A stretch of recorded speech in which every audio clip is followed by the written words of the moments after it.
Hello students, welcome to my channel the literary guy. और आज हम लोग सर फिलिप सिडनी का जो एस्ट्रोफिल एंड स्टेला जो सोनेट साइकिल है, वहाँ से जो सोनेट नंबर 1 है, लविंग इन ट्रूथ, वो आज हम लाइन बाय लाइन एक्सप्लेनेशन करेंगे। लेकिन उससे पहले सर फिलिप सिडनी के बारे में जान लेना बहुत ज़रूरी है। तो ये जो सोनेट है उसको लिखा है सर फिलिप सिडनी ने। एंड सर फिलिप सिडनी एक लिटरेरी मतलब फिगर थे, बहुत बहुत बड़ा फिगर थे एलिजाबेथ एज का। तो उनका एक लिटरेरी सर्किल था और उनके वो चेयरमैन थे। बट जहां तक सोनेट लिखने की बात है, तो आप लोग जानते हैं कि ये सोनेट है। सोनेट एक तरह से पोएम होता है जिसमें 14 लाइन होते हैं, 14 line. So first of all you have to know the what is sonnet and why sir Philip Sidney wrote this. You know, जब एलिजाबेथन एज में जब किसी लवर को, अपने बिलवेड को प्रेम पत्र देना होता था, तब वो सोनेट लिखते थे। यानी हम कह सकते हैं कि sonnet is a like of token of love. So why Sidney wrote? Because Sidney एक लड़की से प्यार करते थे, उसका नाम था पिनोलोपी। लेकिन कुछ कारणों के वजह से उन लोगों का विवाह नहीं हो पाया। पिनोलोपी का शादी हो गया लॉर्ड रिच से, और Philip Sidney was very upset and unsuccessful in his love attempt. So to to paint his image of sorrow, यानी उनके दिल में जो दुख का जो एक बादल था, उसको पेंट करने के लिए उन्होंने सोनेट का सहारा लिया। So this whole cycle, Astrophil and Stella, is dedicated to Penelope Devereux. यहाँ पर एस्ट्रोफिल का मतलब होता है जो स्टार को प्रेम करता है, star lover, and Stella means star. So Astrophil here is sir Philip Sidney and Stella is Penelope. So it is a sonnet cycle and हम लोग उस सोनेट साइकिल का जो फर्स्ट सोनेट है उसको हम देखेंगे, लाइन बाय लाइन एक्सप्लेनेशन करेंगे। ठीक है? तो चलिए शुरू करते हैं। So first line, loving in truth and feign in verse my love to show. अगर आप थोड़ी गौर करके देखेंगे तो इस लाइन में आपको थोड़ा सा मतलब पैटर्न का मतलब गलती दिखेगा। ऐसे मतलब नॉर्मली जो इंग्लिश का जो लाइन का पैटर्न होता है, वो होता है subject plus verb plus object. लेकिन यहाँ पर ये जो पैटर्न है उसको डिस्कार्ड कर दिया गया है। देखिए, loving in truth and fain in verse my love to show. So it is a case of hyper pattern. Okay, so hyper pattern एक फिगर ऑफ स्पीच है जिसको सिडनी ने यहाँ पर यूज किया है। क्या कह रहा है कि लविंग इन ट्रूथ मतलब मैं सच में उससे प्यार करता हूँ। कोई अगर आपसे कहे कि मैं सच में, हाँ सच में आपसे प्यार करता हूँ, तो it is a kind of assertion that yes, I am in love, I am in love truly with full faith. And because he is in love with Penelope, he wants to feign, he desire, and वो उनके प्यार में है, इसीलिए उनका जो प्यार है वो पिनोलोपी को दिखाना चाहते थे। किसके थ्रू? थ्रू हिज वर्स, मतलब मैं अपनी लाइनों के थ्रू से अपना जो प्यार है पिनोलोपी को, मैं उसको दिखाना चाहता हूँ। So loving in truth and fain in verse my love to show, मतलब मैं उससे बहुत ज्यादा प्यार करता हूँ, सच में प्यार करता हूँ। और मैं ये जो प्यार है उसको दिखाना चाहता हूँ। कैसे? Fain in words, desire to show my love through my lines of poetry. Okay, so ये कह रहा है फर्स्ट लाइन में। देन सेकेंड लाइन में कह रहे हैं सो दैट, यहाँ पर सो एक मिसिंग है तो यहाँ पर सो होना चाहिए था, एसओ।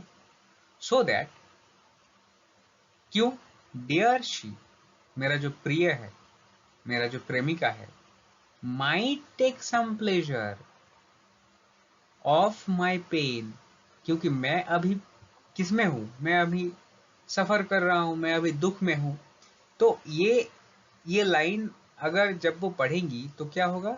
मेरे दुख के बारे में उसको पता चलेगा, और ये मेरा जो दुख है, मेरा दुख उसका खुशी का कारण बनेगा।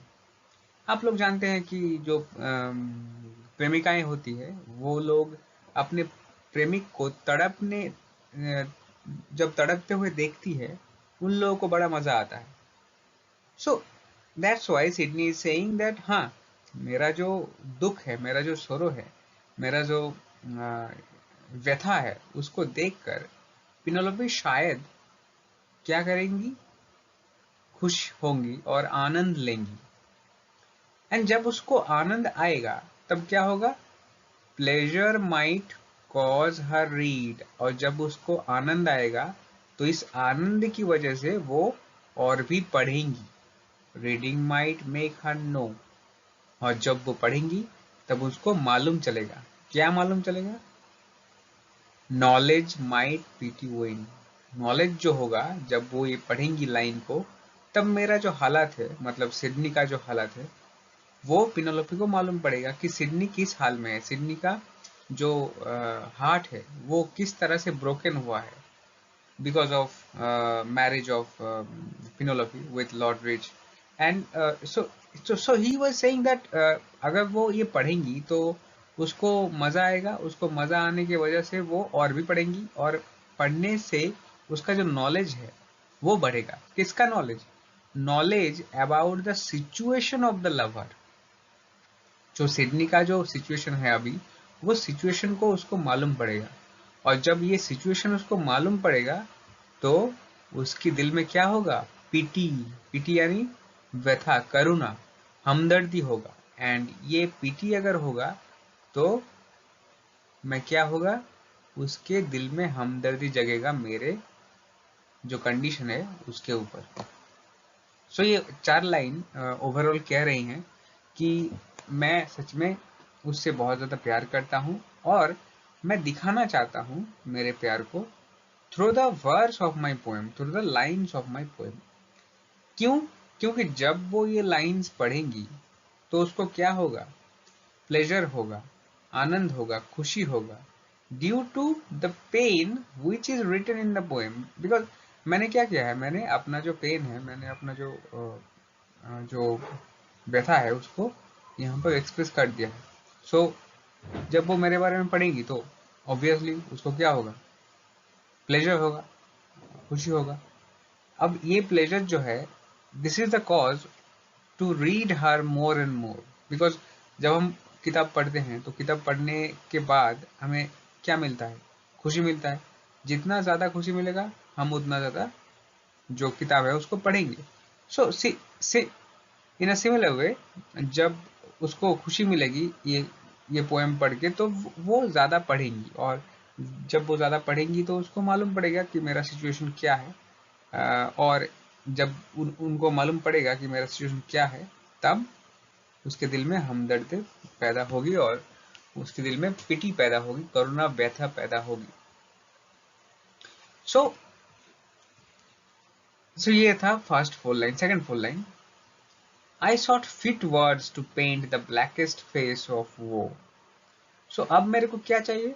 अब मेरे को, because I wanted to paint the sorrow, and here sorrow is personified as a blackest face, as a woman who has a blackest face. So sorrow here get personified as as a woman who has blackest face, वो means sorrow. So Sydney को यहाँ पर क्या चाहिए? Fit words, appropriate words और poetic inspiration. अगर poetic inspiration ना हो, फिट वर्ड्स ना हो, तो कैसे वो अपना जो दिल का हालत है वो उसको एक्सप्रेस करेंगे? और to paint this sorrow of his heart, मतलब उनका जो मतलब दिल का जो दुख है उसको पेंट करने के लिए और ये कविता लिखने के लिए. और मैं आप लोगों को ये और भी और एडिशनल इंफॉर्मेशन देना चाहता हूँ कि ये जो पोएम है वो एक मेटा पोएम है. मेटा पोएम मतलब a poem which talks about how to write a poem. Okay, so it is a poem which deals with the process of writing a poem itself.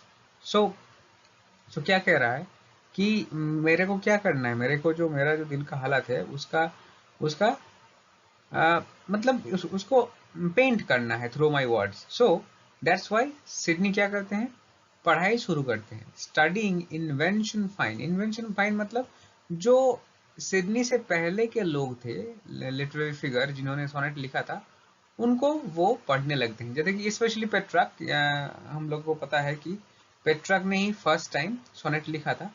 तो मतलब अच्छी तरह से सोनेट लिखने के लिए सिडनी क्या करते हैं, पेट्राक को फॉलो करते हैं. Her wits to entertain, her wits यानी माइंड्स ऑफ पिनोलोपी. सो उसका माइंड को एंटरटेन करने के लिए वो पढ़ते हैं. और क्यों पढ़ते हैं? ताकि उनका जो पोएम है, जो वो पोएम लिख रहे हैं, उसको अच्छा हो सके. सो वो क्या करते हैं फिर, ऑफ्ट टर्निंग अदर लीव्स.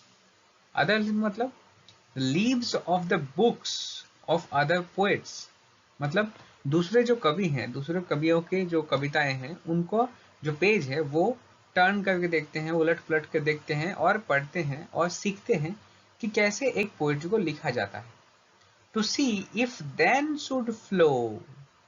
क्यों पढ़ते हैं? ताकि जो पोएटिक इंस्पिरेशन है और जो कविताएं लिखने का जो प्रेरणा है वो उनके सर पर गिरे. So that some fresh and fruitful shower upon my sunburnt brain. So Sydney अपने ब्रेन को किससे कंपेयर कर रहे हैं? sunburnt, यानी सिडनी के जो इमेजिनेशन है वो खत्म हो चुका है. That's why he is taking help from the other poet to write down this poetry. So in the second stanza, in the second quatrain, हम लोगों को क्या मिला? हम लोगों को मिला कि सिडनी जो अपने दिल का जो हालात है वो बयां करने के लिए दूसरे कवियों के कविताओं को पढ़ते हैं. और दूसरे कविताओं को पढ़ते वक्त उनको लग रहा है कि हाँ ये ठीक है, और इससे ही थोड़ा सा इंस्पिरेशन मिल जाएगा, प्रेरणा मिल जाएगा, ताकि मैं अपना जो पोएम है जो वो लिख रहे हैं अभी वो कंप्लीट हो.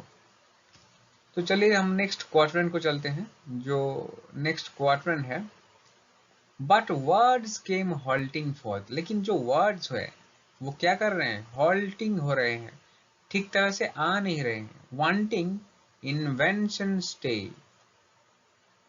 लेकिन ये जो कविता है, जो सोनेट है वो लिख रहे हैं, वो क्या है? इन्वेंशन है. और इन्वेंशन को नेचर्स चाइल्ड बोला गया है. कि इन्वेंशन और जो आविष्कार होता है उसको क्या कहते हैं? The child of the nature. Because if you do not have any original inspiration then you will not able to मतलब you will not able to write anything. And fled step dame study blow. और क्या क्या हो रहा है? जो दूसरों की कविताओं को लेकर सिडनी कविताएं लिख रहे हैं उसको क्या कह रहे हैं? स्टेप डेम यानी step mother. It is not original. The words are not original. The words are borrowed from other poets. So that's why the poet is called step dame, step mother. And because वो क्या कर रहे हैं? वो दूसरों की कविताएं पढ़ रहे हैं और उसको छाप रहे हैं. तो इस तरह से तो कविता नहीं लिखा जाएगा ना. And the feet of the others poet, but stranger in my way. मैंने पहले ही बोला था कि अगर आप दूसरों की लाइन को पढ़ेंगे और कविता लिखेंगे तो आपको ऐसा ही फील होगा कि दीज आर द स्ट्रेंजर्स, मैं उनको नहीं जानता। So thus great child to speak and helpless in my throes. Now, the poet here is compared with a mother who is about to give birth a child. So मतलब गर्भवती महिलाओं से कवि को कंपेयर किया गया है क्योंकि लेबर पेन हो रहा है, और एक कविता को कंप्लीट लिखने में और एक माँ को एक बच्चे को पैदा करने में ठीक एक तरह का ही मतलब जो पेन है, सफरिंग है, वो उसको झेलना पड़ता है। सो दैट्स वाई एक कवि भी एक कविता जब लिखते हैं तो वो ऐसे लिखते हैं कि उन्होंने एक बच्चे को पैदा किया है, और एक माँ भी उसी तरह से करती है। So that's why the poet is have compared with the mother who is who will give birth a child very recently, मतलब वो देने वाली है। Now the last couplet, biting my truant pen. So the pen here is compared with the truant boy who always fled from the school. जो बच्चे मतलब school में class करते नहीं हैं, जो भाग जाते हैं, सो उससे सिडनी अपना जो कलम है कविता लिखने का उसको कंपेयर कर रहे हैं, और उसको beating my self for spite, और गुस्से में अपने आप को मार रहे हैं, नोच खा रहे हैं, लेकिन जो पोएम है वो निकल नहीं रहा है। फिर at the last, fool said my muse to me. So here a lady is appeared who is a muse, and मतलब जो ग्रीक मिथोलॉजी है, ग्रीक मिथोलॉजी में 9 म्यूजेस है। म्यूजेस मतलब देवियां होती है, मतलब वही आर्ट कल्चर का देवी, जो लोग अपने अपने फील्ड में एक्सपर्ट होते हैं। जैसे कि हमारे यहाँ देवी माँ सरस्वती है जो विद्या देती है। सो उसी तरह से ग्रीक मिथोलॉजी में भी कई देवियां हैं जो एक एक फील्ड के एक्सपर्ट होते हैं, और उस फील्ड में अगर आपको महारत हासिल करनी हो तो उन लोगों की मतलब उन लोगों को खुश करना पड़ता है, उन लोगों का इंस्पिरेशन का मतलब नीड दरकार होता है। So muse have appeared and saying the poet fool. Why? Because Sydney is following the steps of the others poet.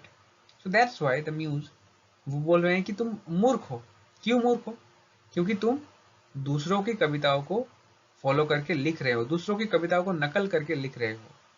The original and the only way to write a poem, मतलब एक ही रास्ता है कविता लिखने का, और वो है look in thy heart and right. वो म्यूज क्या कह रहा है कि अपने दिल में झांको, अपने हृदय में झांको और लिखो। Do not copy from anyone, मतलब दूसरों की कविताओं से मत नकल करो, अपने आप में झांको। और the real inspiration to write a poetry is always comes out from the heart. So ये था सर फिलिप सिडनी का एस्ट्रोफेलन स्टेला। अगर आपको अच्छा लगे तो लाइक कीजिएगा, शेयर कीजिएगा एंड कमेंट कीजिएगा, and don't forget to subscribe. Thank you so much.